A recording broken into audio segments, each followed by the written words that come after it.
এই হচ্ছে গরমের খাবার। গরমে কিন্তু আমরা এখন খাচ্ছি একদম সিম্পল। এটা কিন্তু লাউ ডাল নয়, এটা কিন্তু ঝিঙে ডাল। আর ঝিঙে ডাল কিন্তু মানে গরমের জন্য ভীষণ একটা উপকারী খাবার, এটা আমি তোমাদের বলে দিলাম। আচ্ছা, এটা কিন্তু মুগের ডাল, একদম পিওর মুগের ডাল। আমি মুগের ডালটা পাতে দিয়ে দিলাম।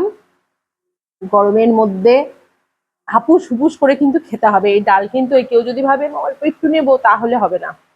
ডালটা কিন্তু নিতে হবে এতটাই বেশি পরিমাণে।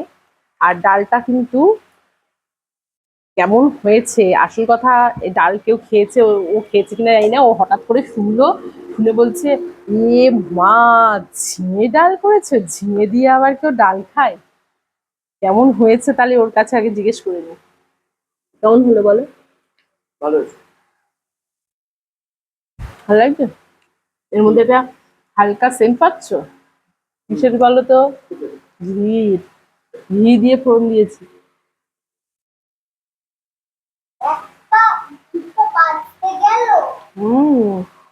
তোমার খাওয়া হয়ে গেছে তো? আজকে কিন্তু আমার সোনুর খাওয়া দাওয়া কমপ্লিট। ও,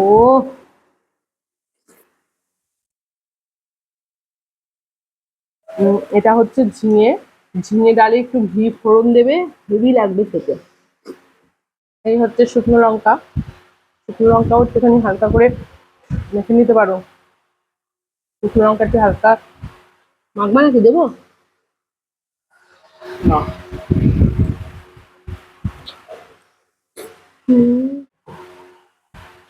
মনে হচ্ছে চুমুক দিয়েই খেয়ে নি।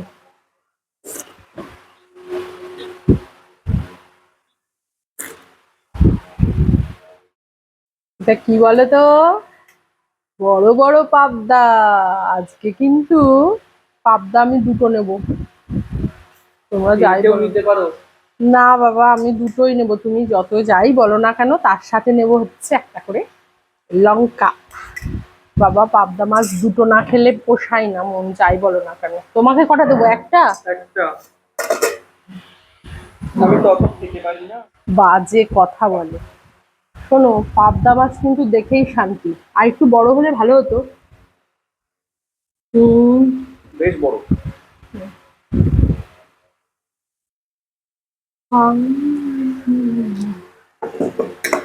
পাবদা মাছের ঝাল, কি টেস্ট!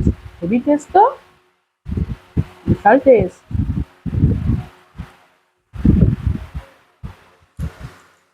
তাড়াতাড়ি বাজারে গেলে টেস্ট গুলো পাওয়া যায়।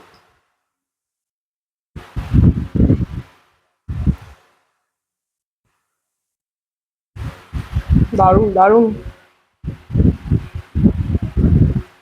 কি সুন্দর পাবদা মাছটা, গন্ধ কি! আচ্ছা, কটায় বাজারে গেছি সেটা হলো?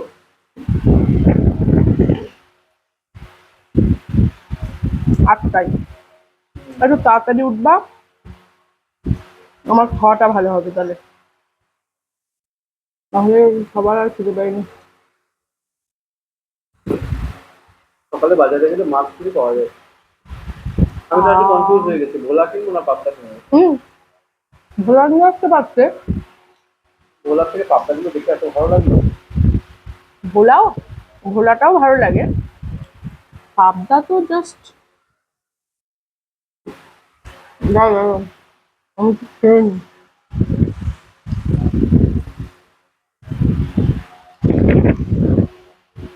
সত্যি খাওয়ার মতো শান্তি মনে হয় আর কোথাও নেই। হাওয়া আর হাওয়া, এই দুটোতে বিশাল শান্তি, তাই বল না কেন? বিশেষ করে গরমকালে হাওয়া। ওই জন্য যেদিন দেখবা ঝড় বৃষ্টি হয়, দেখবা খুব আনন্দ লাগে। এই দেখো, ডিম পেয়েছি। আবার এখন বেশিক্ষণ দেখিয়ে আমি রাখতে পারি না, মুখে দিয়ে দিতে ইচ্ছে করে।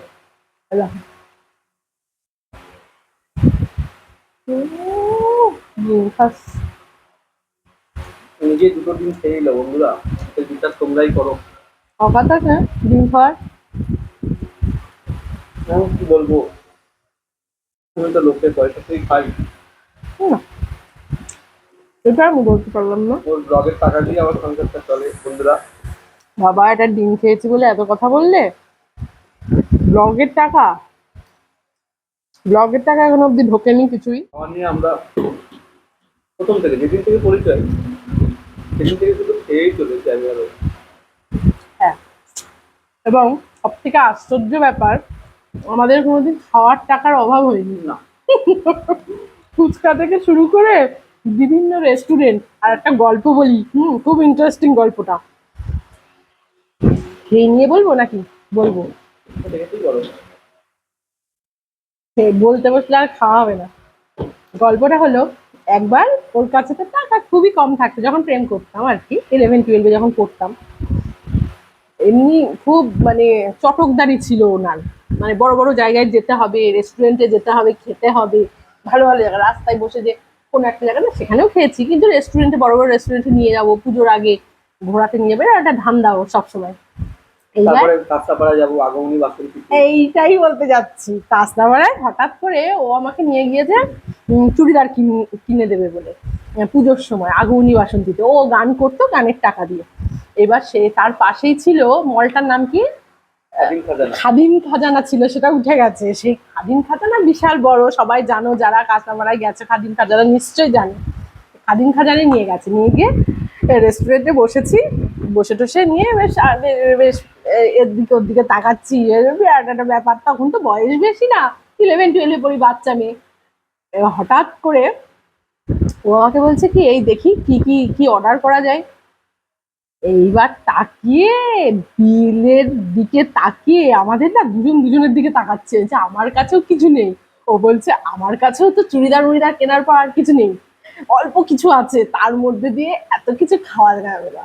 আমি বলছি কি, তাহলে এক কাজ করো, ওঠো, আস্তে করে বেরিয়ে চলো। ও বলছে দাঁড়াও, আসলাম, এত কষ্ট করে এসির মধ্যে বসেছি, এক গ্লাস ঠান্ডা জল খেয়ে যাই। ও ঢক ঢক করে, ও এক গ্লাস জল, আমি এক গ্লাস জল খেয়ে আমি বলছি ও আচ্ছা ঠিক আছে, চলো বাইরে পরে আসছি বলে দুজন দুজনের দিকে এদিকে বেরিয়ে চলে গেলাম। কি বাঁচাটা বেঁচেছি আজকে, যদি ওখানে বসে খেতাম। কে বিল দিত? চুড়িদারটার দাম ছিল তখনকার দিনে 2000 টাকা। হ্যাঁ, 2100 টাকা। 2100 টাকা। 2100 টাকা তখন কম না, এটা 2012 সাল 13 সালের কথা বলছি।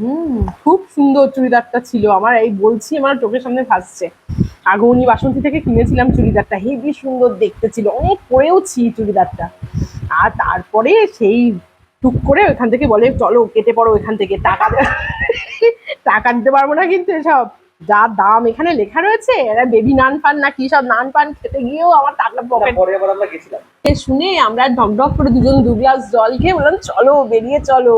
ওয়েটার এখনো এসে পারিনি, যে স্যার কি লাগবে, উনি জাস্ট কার্ডটা দিয়ে বলেছে কি কি নেবেন অর্ডার করেন, আসছি বলে চলে গেছে। আমরা উনি আসার আগেই বেরিয়ে পড়েছি দুজন, বেরিয়ে পড়ে জাস্ট একটা করে রোল খেলাম। খাবারের দোকানটা ছিল পুরো টপ ফ্লোরে, একদম উপরে, একদম উপরে। এসি টেসি দেওয়া। তোমাদের জীবনেও কি এরকম ঘটনা ঘটেছে? কমেন্টে জানিও। হ্যাঁ, শেষ পাতে কিন্তু একটু দই না হলে হবে না বন্ধুরা, দই কিন্তু খেতেই হবে, কারণ যা গরম পড়েছে। কিন্তু দুঃখের বিষয় হলো এটা কিন্তু মিষ্টি দই।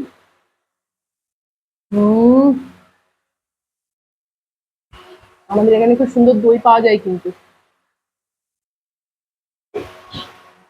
আমাদের দইটা খুব মিষ্টি। বড্ড মিষ্টি। বড্ড মিষ্টি। আমি তো দই খাই না, কোনোদিন দিলেও খাই না, টক দই খাই। আমার কিন্তু নিজে একটু বিট লবণ দিয়ে টক দই খাই। টাটা, খাওয়া শেষ।